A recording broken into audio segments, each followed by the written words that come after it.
Well, hello there, and this is Auntie, and we are on to Joey and Michael. Y'all, oh, what a tangle where we weave when we choose to deceive.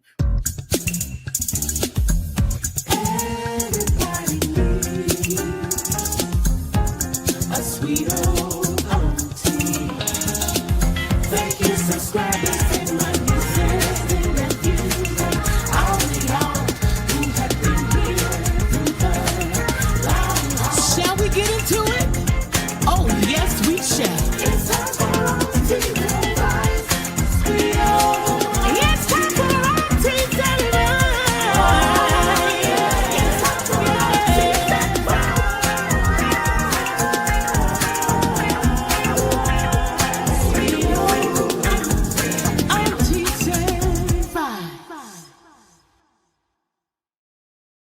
Welcome back, everybody, and this is Auntie, and we are talking about Love After Lockup, Season 6, Episode 6.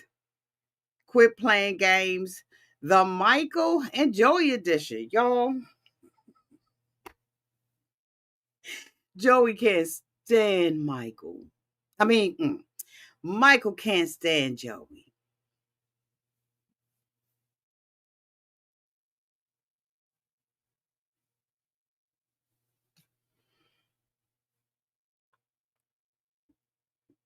This is the worst thing he ever did. Shout out to Giselle, JW, Ray Della, Charlotte Bay, and Beverly Conley, the members of Auntie's Advice. These are the people that make it go boo. Okay. Okay. Y'all. So in this particular episode, we saw okay, wait. In last episode, we saw that Michael was going back and forth, right? And, trying to handle business. He had decided that he was going to stay at the hotel with Joey, and he got permission via text message, but he had to go and sign in on the wall. So we saw him, go and, sign into the wall or on a board saying where he was going to be. And Joey, of course, stayed back at the hotel and all of that kind of stuff. We see Michael basically talk about, how he wants to please Joey. He said that Joey had a nice body, he kind of, built and, arms is built and chest is built. He stands tall and all that. But then we hear Michael basically change his damn mind. He thinks that, he is one of those type of guys that always has, to put his mouth on stuff, that he is basically a busybody all up in his matters and in his affairs, has told him that, he basically, at the beginning of the season, we saw Joey and his mom, take his phone and reset it back to factory on his Apple. And so, of course, he was able to retrieve those. He was talking to one of his friends who he is about to go and see and all of that kind of stuff. And Joey doesn't approve of this. So, of course, Michael is already, got his eye on cheating. One of the things that Michael said in the car, y'all, was that, he doesn't see himself doing drugs right now, but he wants to be able to enjoy his family and friends with the short time he has. And that just let me know, and y'all let me know downtown in the comment section, that he knows he's going back. Remember, I had mentioned before, and I think that a lot of you all did down in the comment section, that he is extremely institutionalized. Not only that, right? He is a drug addict. So he's saying that right now he doesn't think he's going to use, but I think that ultimately Michael knows that he is going to use drugs. And my concern about it is that I have known people like this, and maybe you all have known people like this, who this is how they pass away. This is how they go to see their maker. They already know, right, what the body goes through when it's on and off of drugs this way. And I think he's willing to take the risk of basically losing his life. I just listened to the things that he said, and y'all let me know downtown in the comment section. But I listened to the things that he was saying, and I was like, he just ready to either go back to jail or he is ready to, I hate to say overdose, but y'all,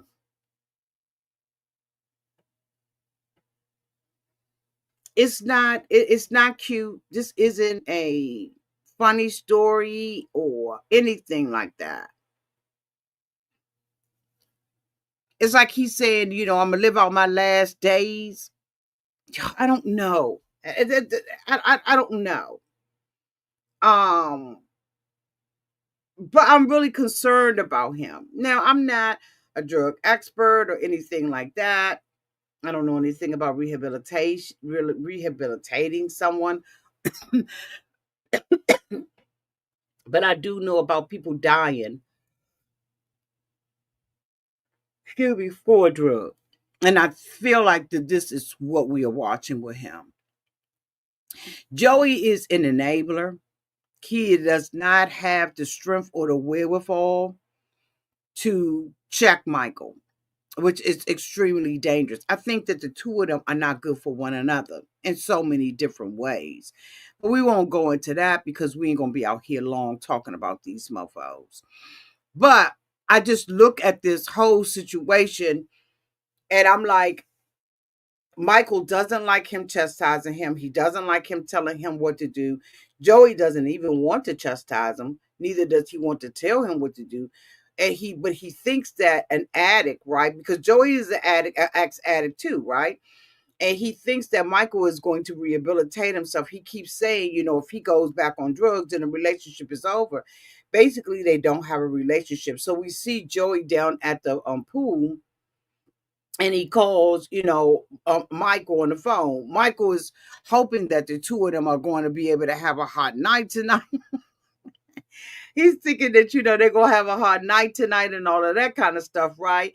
And so he meets him down there. Joey takes his daggone pants off, and I'm like, he is so freaking nasty. And so, Michael's thinking, okay, we're going to get it on. He said, I really want to please him. I'm one of those type of people that, I really like to please my mate. And so, when he went to, go and please his mate, he said he couldn't because he had a dad body. Now, I just know 5 minutes ago he was saying that the man was tall and that the man was this, that, and the other, knick-knack, patter, and give a dog a ball. But now he's saying no, he got a dad bod, and so he was turned off on him. There's multiple things about Joey that Michael just doesn't like. And I'm just like, get out the relationship while you can without hurting this man. I think that Joey is going to be devastated. And so, he had to go and do, some paperwork and stuff like that, right? After, they got out of the little thing. And he had to do some paperwork and, do some visits and stuff like that in order to try to get, some subsidy to take care of himself. And he took Joey's phone with him. And so, he's riding along. He's telling us, he took the phone and stuff like that. And so Joey is trying to call him. He can't find his phone. And so he's using a hotel phone, which is so unsanitary. God dang it. But he's using that, right? Because, like, who uses a phone in the wall anymore? All right. Anyway, he takes it on purpose. And then he comes back, and Joey's like, where's my phone? So at first Michael was lying and trying to say that he didn't take the phone. And Joey is like, that's weird. Did I leave it like in the car? Like, what did I do, with the phone or whatever? And so then after that, Michael confesses that, yeah, the phone was in the car, Nick that Patty Brad give a dog about. So production is asking him, about the phone situation. And Joey is saying, no, I don't think he took the phone.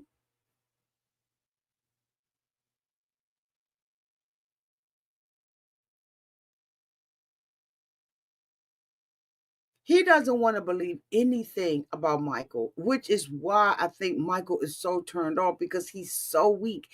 He even said we love each other differently.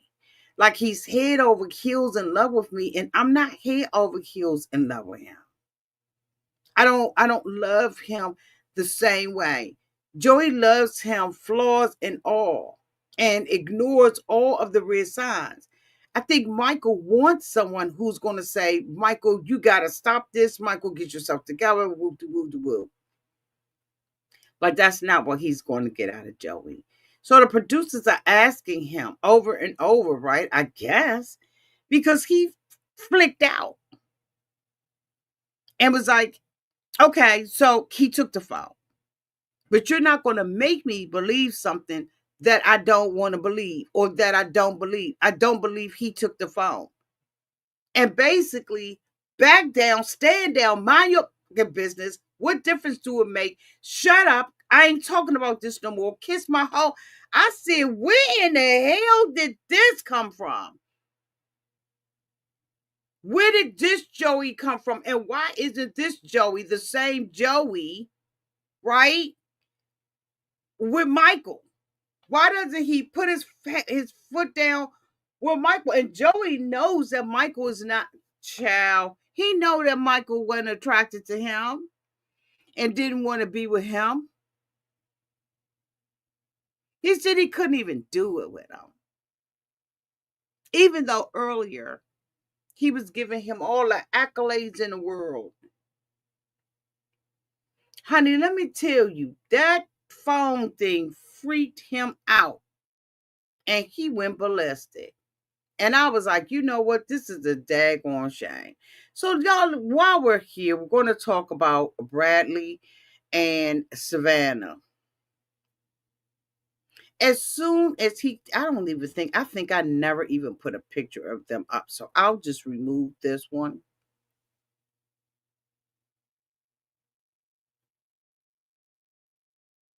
Yeah, I never put a picture of them up. I was just so disinterested in them. God damn. As soon as he got in the car, this girl goes in on him. What was you talking to your sister about? It's none of your motherfucking business what he was talking to his sister about. But he basically told her, my sister thinks that you're controlling, that you're a busybody in people's matters, and she don't like you. The thing about it is, she approached the sister at the bar. What's going on? Oh, okay. Hold on. There we go. She approached the sister at the bar, so she knows how the sister feels. Then she sits there and tells him, it's a shame that you're not going to get all the support that you need because of me. He said, you so worried about people giving it, worried about what people think about you. I ain't worried about that. You don't like my sister. My sister don't like y'all. Y'all basically stay the fuck away from each other. For me, that's easy. That's just simple. Like he said, that's my sister and my favorite person in the world. Why are you so worried about it? It's about respect. What respect? What respect does she expect? Our way. Because I'm sitting here thinking to myself, she don't have to respect her for her brother to be in a relationship. We absolutely want to get along with, our in-laws, well, our family's in-laws and the wife. But bitch, if we don't, we know how to be cordial or not. You have your answers. None of the sisters like you. She said, well, what did I do? You got on drugs and you fucked up your relationship with the sisters. That's what you did. You don't have a good relationship with the sisters. Like, okay, dead ass. Next. Next thing you know, they're arguing about the same old stuff. He doesn't want to hear it, and he gets in the car and drives off. She said, how in the world is he going to drive off with my car when I don't own it. But I could have sworn I've seen Bradley drive that car a couple of times. So why are we making an issue out of this now? Because you mad? And so now instead of you calling the police, which I'm glad she didn't, you want to call fam. The same fam she been talking about. Because the sister, the other sister, she didn't like her ass either. And had a meeting prior to the get together downtown to the bar. She had a meeting with her to make sure she checked her and she stayed in fucking line. But you can't check the other sister because she's too close to him and she don't give a damn about you. When you sat up there in her face and was like, well, you know I don't have a dungeon. She said, I know you ain't got no dungeon, but you ain't got to be smart either, bitch. This sister got a little bit of clout, and that's what she's afraid of. But she's going to mess it up for herself because he already has told his sister. His sister believes what she believes based on what he has told her.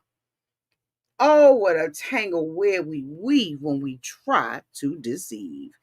Anyway, y'all, that's all I got to say about this couple. Y'all let me know downtown in the comment section what y'all think. I ain't impressed with them. I don't really particularly like them. I don't, I don't give a damn. It's only certain ones that, we really be wanting to talk about. Y'all tell the truth, ain't it? And we get ready to get to them next. Talk to y'all soon.